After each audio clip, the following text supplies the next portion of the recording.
Une autre exclusivité, en plus d'être entrées au Panthéon, 3 femmes vont bientôt trouver leur place dans votre porte-monnaie.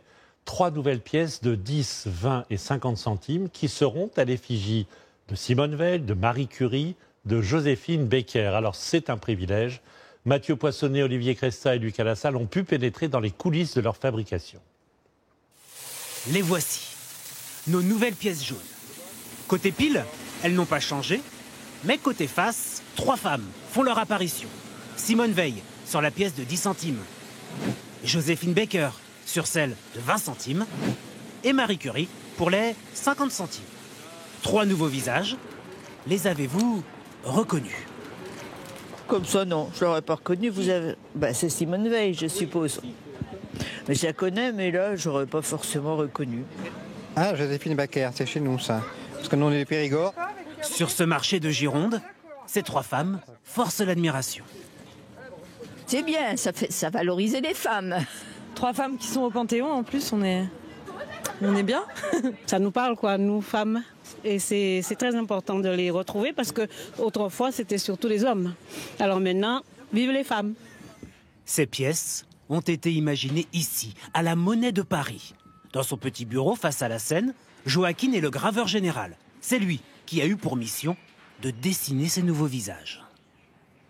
Une pièce qui va être dans la poche de tous les Français. Évidemment, le message il doit être simple, universel.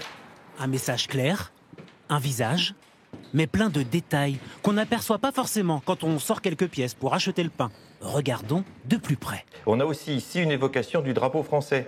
Le bleu, c'est les barres que vous avez horizontales, le rouge, des barres verticales, et le blanc, il est vide.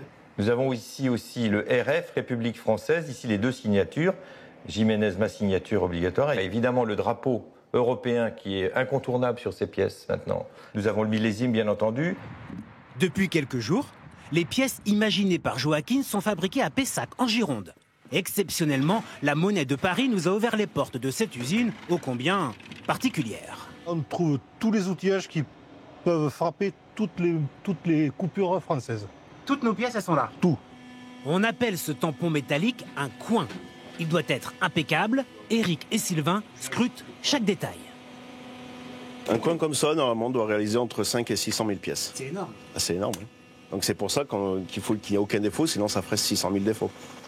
Dans l'atelier voisin, le bruit est assourdissant. C'est la première fois que les pièces de 10, 20 et 50 centimes changent d'aspect. Il faut en frapper 176 millions. 850 fois par minute, en effet. Ça va très vite. Oui, très vite. Ça frappe vite, ça frappe fort. Avant qu'elles ne viennent remplir nos porte-monnaies, ces pièces ont été présentées ce matin à la famille de Simone Veil. Elles représentent vraiment ce que notre pays peut produire de plus haut en termes d'idéal. Leur mère, leur grand-mère sur une pièce de la monnaie unique, elle qui a toujours cru en l'union des Européens. C'était pour elle à la fois la fin de la guerre, l'espoir d'une paix pour les générations à venir.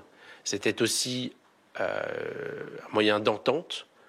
Riche semaine pour l'héritage de Simone Veil, 2 jours après l'inscription du droit à l'IVG dans la Constitution.